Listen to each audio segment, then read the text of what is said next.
Sente zo wazifuna. Sente nzirinze. Tonazifuna. Nzirinze la kote eno mbadde nize first installment. Tonafuna. Oyagala kumperekera kunkuweeko nawe oli mu. Kumperekereko. Sente tonazifuna. So nize installment yange. Esooka kubanga nagwanira okuweebwa akasiima ako. Maybe ekiweebwa omuntu akasiimo ng'ali ku level nga gye mbaddeko ekisooka bw'obeera low kiki ekirala ky'osobola okukola onyuka n'ogenda mu kaduuka ako n'otunda nti ogenda n'ojja ebiwakatirwa mu mmwanyizo omulimu ogufaana bwe gutyo kye baba giweesa akasiimo nti buli kimu okiwaayo. Ekyokubiri bw'obeera mu ofiisi ng'eyo erimu ekitiibwa ky'abantu n'eggwanga tibaagala onnyuke ofaanane nga abadde avuga boodabooda ku luguudo lw'erungujja obenga osobola okusigazaamu ekitiibwa ekya ofiisi eyo ate osigaze n'ekitiibwa ky'eggwanga ng'okikuumiddemu. Yensonga lwaki waaliwo okusika omuguwa mu commission nga bagamba nti ba speaker ba prime minister ba vice president akasiima akaabwe ka lubeerera bw'obeera nga gwe sekandi nga waliko speaker wekitiibwa sekandi oluvannyuma lwa myaka 5 bakuwa emmotoka kapyata bakuwa ensimbi ezirabirira ewaka bakuwa abakozi bakuwa abakuumi okutuusa mukama lwakunnyula nakujja mu nsi. Bw'obeera prime minister kyekimu naye nga beebuuza nti leader of opposition waakiri a one off payment neegaana obulyazaamaanyi bwa kika kyo omuntu akolera ku level agikolera ku level ya prime minister. Wano Mpuuga enjalo yo wakati gwe ne zaakeeruwa zaake bagamu sente bwe bagenda kuwa enjawulo eriwaliza kondeko zaake. Kyengugambye nti singa abasaasanya ebiwandiiko bali benkanya bandibadde bwe kimu bakijjayo okugamba nti ensonga z'abanabo zaako bwe zaatuuka zaasalawo nti ensonga zo zinaava mu kkooti ng'esazeewo eggoye kuwaaba paalamenti n'ejulira kubanga omusango guli mu apiiro gye ginaggwera commission tebana kyakola erina okumuliyirira nga commission omujjuvu. So n'olwekyo ey'ensonga etegereka y'amangu nnyo okutegeera mu mateeka n'emmubeereza bulijjo. Kubanga ffe ntulowooza nti mukwano nnyo gwa Anita Mongo speaker gwe kaakuwa ssente zaakaleme omukwano bwe guba nga guliko n'amateeka gwanguwa era ekyo tuyita omukwano kyekiriwa nti Anita Mongo mulabye mu parliament naye ate ffe tubadde naye mu FDC nga tuli mu kuzoganya. FDC mwawangalidde ebbanga eddene era nga munnaffe kiki kya bulijjo okubeera mu parliament nga muli opposition ng'atudde mu ntebe mwali naye mu kibiina mu opposition ekyo kipya. Honorable Tayibu omumyuka wa speaker yeesimbadde ku tiketi ye FDC mu 2006 nga MP w'abavubuka wa Western Uganda. So bannaffe badda baafuula bufuuzi kala n'olwekyo ebintu bingi babikwata mu ngeri ndala nga bw'omanyi omuntu akumanyi nandibadde muli ku njuyi za njawulo era ekyo tusobola kukyetonda. Okimanyi Medi nti Anita Mongo yasomesaako ku ssomero lyange yadde atamanyi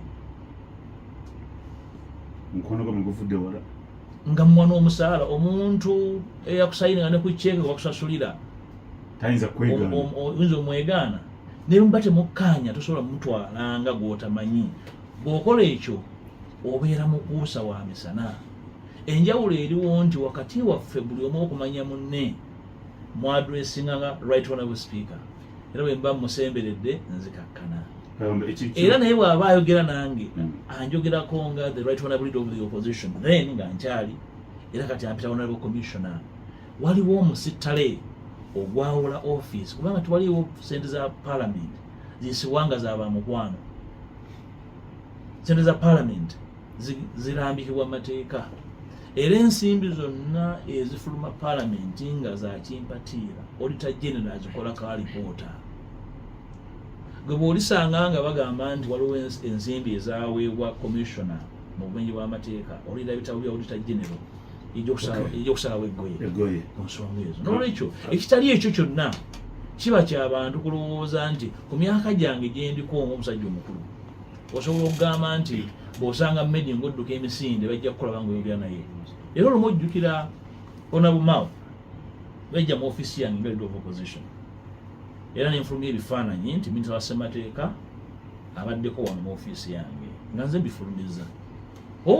Mpuuga mulabye wuuyo azeeya ayegedde ne mawu bw'oba tosobola nako bw'oba nga leader of opposition nga baminisita ba gavumenti bajja mu ofiisi yo gigalodde ewaka baba bamanyi toliiwo bwe tuva ku mpewo okinoonye tunaamanya Oluganda akivuunulira abantu. Ekisooka tewali tteeka likuwaliriza kugondera kiragiro kitali mu mateeka. Ekiragiro kyonna ekitali mu mateeka tosobola kukiwuliriza. Ekiragiro ekitayise mu due process yibata due process. Singa ekiragiro kirondoola nti bwe twavudde wano ne tunoonya ne tutuuka wano ne tuddako kino eyo yibata due process. Singa oteekawo ennono y'okukwata ebiragiro ebitalina migo olwaleero bajja kugoba Mpuuga enja bajja kuddako omulala. Bwe bava e Buddu bayinza okusibira eKyaggwe, bwe bava eKyaggwe ne bagenda e Busiro, bwe bava e Busiro ne baggukira e Buluuli. Ndowooza tulina okutegeera nti ebiragiro ate tebifaanagana. Ekiragiro ekindeesezza ekyo oli mukamawo okkirizibwa ne ate mukama wange era muwa ekitiibwa agambye Mpuuga lekulira kati Medi obutabuza batuuliriza kyekyampisiza ekiwandiiko ekyo nti pulezidenti naye awo twamugezaawo kikola abantu tugawulira bufumbe. Bw'abanga pulezidenti yayisiza ekiwandiiko ekyo wakati mu bwe yawulidde nti nawulidde era yakwotinze nti nalabyeku exhibition mwami nsereko tuwaddewo omwoleso ogwo nga gulimu ani yabadde omulamuzi waagwo, ani yabadde prosecutor, ani yabadde awaaba, ani yabadde omujulizi, ani yabadde munnamateeka. Tetusobola kubeera nga twagala kuzaawo enkola egoberera amateeka mu ggwanga ali naffe tutambula ng'abamenyi b'amateeka. Omukulembeze w'ekibiina mutuufu okubeera concerned okufaayo ng'alabye ensonga, naye okulaba ensonga nti nagirabye ku mutimbagano ku makya olweggo n'oyisa ekiwandiiko oyinza okulowoozesa abantu n'okubuuzisa abantu ebibuuzo ebikemmensa abantu emmeeme nti munnaffe ono anaaba atya, ensonga ezize zakulubalaza, munnaffe ono talina budde bwefumiitiriza ku nsonga azikwata bw'atyo, munnaffe teyeebuuza, munnaffe aweebwa amagezi. Ndowooza pulezidenti simunenya kufaayo, kyemumunenyaako kwe kukwata ensonga we yazikutte nga ate waliwo omwaganyi oguzikwata n'okuzimanya n'olambika eggwanga n'osasamaza banno nakwekemmensa banno mmeeme nti oyinza okubanga ensonga ezimu tomanyi enkwata yaazo. Pulezidenti alina obuyinza, talina buyinza bumukkiriza kukwata nsonga nga bw'asangye pulezidenti wumula Medi. Pulezidenti alina obuyinza naye obuyinza bwe era butambulira mu mateeka. Obuyinza bwa pulezidenti tubuwa ekitiibwa. Pulezidenti wange muwa ekitiibwa era simuyinaako mbala naye abuntu era nyina obuvunaanyizibwa nga depute we ate nga mukulu we mu myaka okumuwabula ensonga z'aba takutte bulungi. Ekibuzo kiri nti pulezidenti ali mu kifaananyi ekimukkiriza okuwuliriza n'okulambikibwa n'okuwabulwa, kubanga nayogedde ku buyinza obw'emirundi esatu buva mu mmundu, mu muzindawo ne mu ntebe. Entebe bwe tugibeeramu nange ngibaddemu ku mitendera egy'enjawulo eringanga bwogi, obwogi nga bwa kiso kisala sayidi ne sayidi okikwata n'obwegendereza. Obuyinza n'entebe zitubikozesa nga kambe katalina kitiko okakwata. tubukwata n'obwegendereza n'olwekyo president tujja mu ekitiibwa yatumuwa ekitiibwa naye akkirize ensonga ezimutomere nyingi kubanga kati president wa kibiina bw'anaafuka president w'eggwanga ensonga neziva ekkalamujja nezizuka ku ssaawa 3 n'ekitundu n'osalawo oba okyali awo endala nezifubutuka ebuddu oba okyali awo endala nezifubutuka mwakyoli nga buli yegwa ku mmeeza yo eno nsazeewo bwe nti eno ndagidde osobola okusuula eggwanga mu kabenje.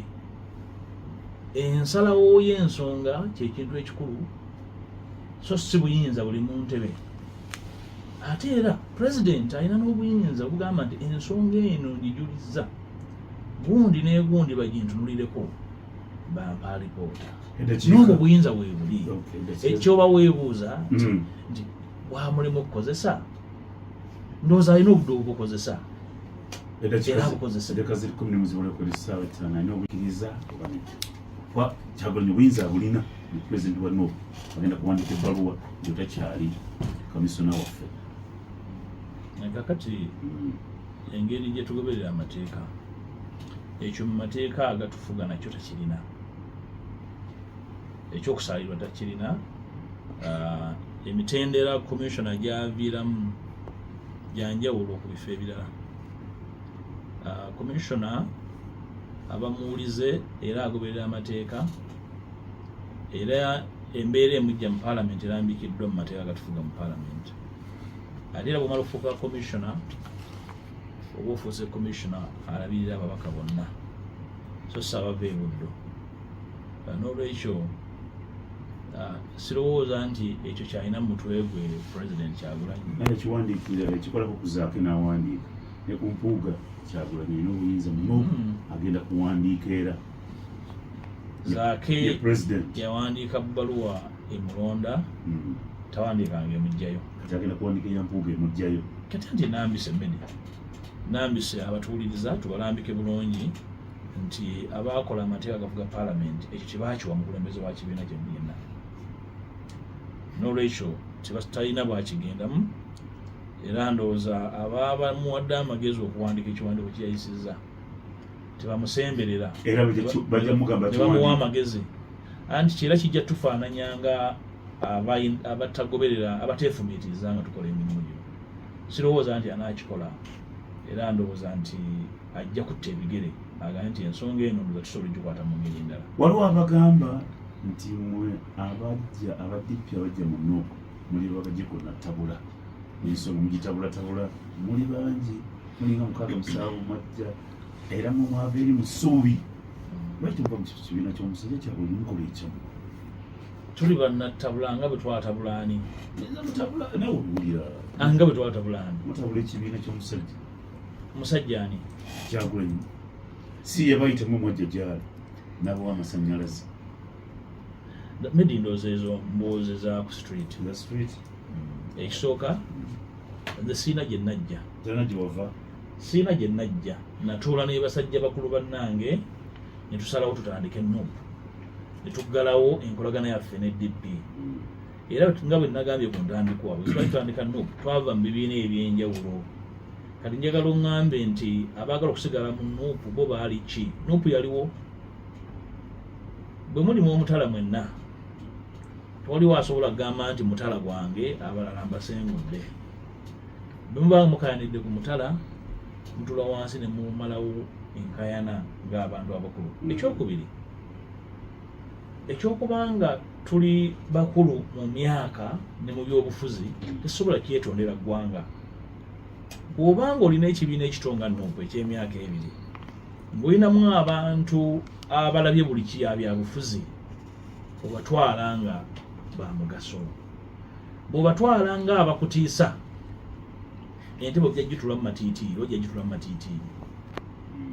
Buli bw'otunuulira banno n'obatya era okola ensobi oyinza okulowooza nti Mpuuga ono ndowooza Medi wadde obiwulire obisoma wano Mpuuga ono buli bw'atunula atunulanga yetunuzanga president agalwa president omulaba bwayambala essuuti n'akuba n'engatto n'afaanana nga president. era abatambuze ebyo ne bambwira n'ebipande ebitambula Mpuuga for president ekisooka abakikola nga bakikola kulowooza nti banze kakkanya baba bakkiriza nti ndowooza nakyo nkisobola kati ekyo ngende mu nguudo za Yerusaalemu nga neetonda nti bannange ekyo nkisobola ekikola eyo si ensonga enkulu ennono yaffe ebadde nti ku buli mulundi mugamba nti ono munnaffe atukulemberemu tetusobola kugamba nti Kyagulanyi yimirira Mpuuga yimirira Lukwago yimirira Sseggona yimirira nedda kyetutakkiriza nti walina okubeerawo embeera nga Sirina atukulembera ekyo sikyasobola kukkiriza kibeerewo ekyokugamba nti tugenda kubeerawo buli muntu nga alima munne asojja munne ekyo kyetugaana tulina okutegeera nti Medi banno basalawo nti Medi tukulembere gwe ssentebe w'ekyalo ky'Amasuuliita tekitegeeza nti banno bajooge bwe tukuwa obukulembeze tuvunaanyizibwa okukuwagira tuvunaanyizibwa okukutaasa tuvunaanyizibwa okukuwabula naye naawe oba olina obuvunaanyizibwa okutuwuliriza n'okukkiriza obuwabulibwa eyo kyekikufuula omukulembeze ow'enjawulo obukulembeze nze nga loopu bwe mbadde mu paalamenti mbadde mwegendereza kubanga mmanyi obuzibu n'obwogi bw'okubukulembeze nga gw'olina obuvunaanyizibwa eri banno gw'osalawo ani shadow minisita gw'osalawo ani anaakola ki obukulembeze oba bukwata n'obwegendereza ate n'okuwa banno omukisa n'obawuliriza n'okkiriza n'okuwabulibwa kubanga entebe bw'ogituulamu naye mabega w'omuzindaalo eyo gy'oli omuzindaalo ogwo kiso sasi so bw'okulemberamu banno bakkiriza nti tukulembere kubanga one at a time si temugenda kujja nti nange wendi nange nteereze kooti wendi bwe twasalawo nti Kyagulanyi atukulemberemu twakyebuulirirako naye tukkaanya nti mwana waffe munnaffe ono muto waffe mu myaka muto waffe ne mu byobufuzi ne mu kiseera kino tumulabyemu enkizo tumuwe omukisa atukulemberemu era buli abadde alowooza nti asobola kakkana Kyagulanyi aweebwa omukisa Kyagulanyi awagirwe Beti Nambooze kunga kyaggwe gomesi gy'obadde ogolodde ku nomination gizeeyo n'ojambala ku Ssekukkulu oba gwe Muwanga Kivumi wadde oyagala kuva Butambala kunga Butambala ebeere mabega wa Kyagulanyi naye tojja ng'ogamba nti gweoyagala ekkooti bw'oba gwe Sseggona ng'okunga Busiro gikunge emire mabega wa Kyagulanyi twazeewo ye mukulembeze waffe temukoma kugamba babalonda naye mugende ku mizindaalo ne mu nguudo mutegeeze eggwanga nti omwana waffe ono temutunuulira myaka gye temutunuulira byonna bimwetoolodde n'ebyafaayo bye mubimanyi nnyo mwebale nnyo naye si ensonga ye mukulembeze waffe ekyo kimala okubeera bwe kityo n'otegeera nti banno bakuwadde obuwagizi bwabwe ate baba tebafuuse bato obukulu bwe balina n'ebyafaayo byabwe batebivuddeewo babasazeewo okuwagira ekyo kirina okutegeerebwa nti munnaffe tumwagala era twagala tumusitule naye banno bwe bakusitula bw'ogenda waggulu nga bakusitudde naye baba balinnya bw'obassa wansi naawe oba okkirira ensi bwetyo bwetambula buli bw'olinnya ku mutwe gw'oyo akusitudde akute naawe okkirira si kigambo kyakwekuza naye kutegeera nti ebyobufuzi kiso bikwatibwa n'obwegendereza mukeera ku makya ne mubikoleramu ensobi nnyingi temujjaayo nkumbi na bityo kuziika bannammwe kubanga weeraliikirira nti ono